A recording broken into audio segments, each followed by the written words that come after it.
What is going on, guys? Welcome back, nice to see you again, and we are jumping into Spider-Gwen issue 4 today. And honestly, it's been quite a while since we've reviewed a Spider-Gwen comic. I think it's been just over a month, and if you remember in the previous issue, it actually ended with Captain George Stacy going into Uncle Ben and Aunt May's house to recover from the injuries of the Vulture. So I think I should also point out that I was going to be reviewing Secret Wars issue 2 today, but if you've seen my Facebook page or my Twitter, then you will know that the Marvel website is playing up and it's not letting me get the comic. So I don't know what's going on there, I'll just have to wait for it to work, I suppose.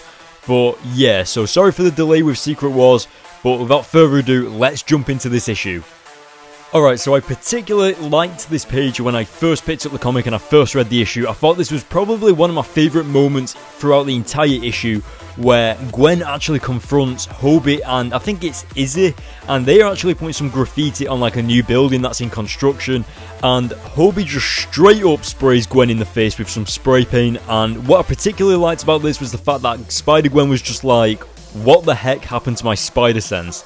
Now, I don't know about you guys, but when you guys first read this, did you keep getting Gwen and Izzy mixed up? Because, come on, look at her. She looks absolutely identical to Gwen Stacy. So, when I first read it, I was kind of just like, is someone pretending to be Spider-Woman whilst, like, what? I was a little bit confused, but obviously, that all got cleared up as I read further into the issue. Now, as you can see, Gwen is arguing with Hobie and Izzy, and it's pretty much about self-defense and all that stuff, but also why she saved Captain Stacy from Kingpin's goons.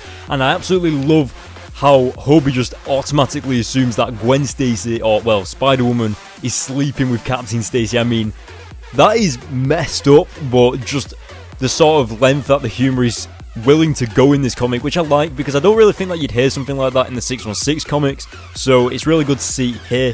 But of course, as you can see, Spider-Woman has kind of just said, Hobie, is it? It's your lucky day, you can go free, whatever. And now we go over to Gwen Stacy visiting Aunt May and Uncle Ben's house, and obviously Captain Stacy's there recovering from his wounds and stuff, but Uncle Ben kind of not scares me, but he kind of makes me a little bit nervous in this like Spider-Gwen series, because he's a big guy, he's muscly, he seems a little bit like a hothead, you know, doesn't think before he acts, I suppose. I don't know, like, I know we haven't really seen his character develop that much, but it just kind of comes across as that type of person.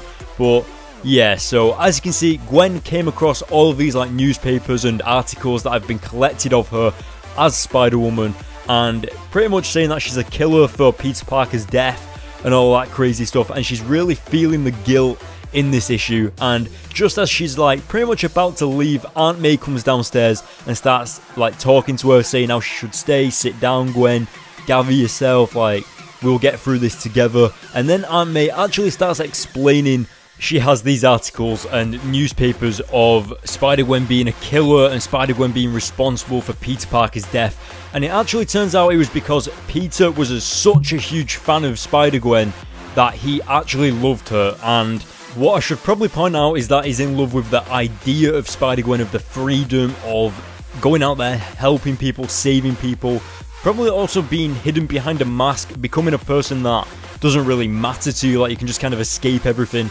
And honestly, he was one of those people where he kind of got lost in his own head, he didn't really fit in with everybody else, he was pretty quiet, didn't really say that much. But once he passed away, Aunt May actually carried on collecting these articles, regardless of whether it said Spider-Woman was a killer, or whether she was innocent or guilty, or whether she was a menace to the city or whatnot.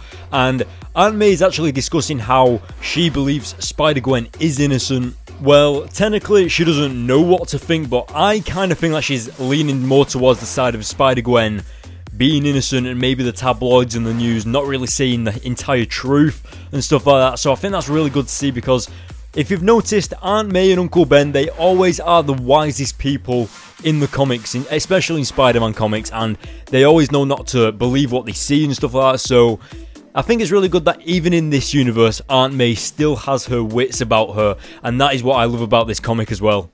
Now, moving further into the comics, we get to see Gwen going back to what looks to be band practice or where she plays with the band, and she actually runs into one of her previous band members, and Gloria is pretty much asking Gwen, is she ready to come back to the band? Is she ready to continue playing in the band as the drummer? And what they learn is Gwen needs them as much as they need her, and as you can see, we have this awesome page of Gwen drumming in the band as they sing that famous song, Face It Tiger, You Just Hit the Jackpot. By the way, guys, if you've seen that on YouTube, someone actually did make that a real song, so if you want to go check that out, then I'll try and put a link in the description for you. But now we go over to Agent DeWolf. Is it Agent DeWolf in this, or is it just DeWolf? I'm just going to call her DeWolf, because I can't remember. But as you can see, everyone's making jokes about Castle actually being in hospital and stuff like that, and they're all making jokes about it. And then she kind of flips a lid and pretty much puts one of the police officers up against the wall, and then Castle walks in the room and pretty much says, we're going to work, and that is where the issue ends.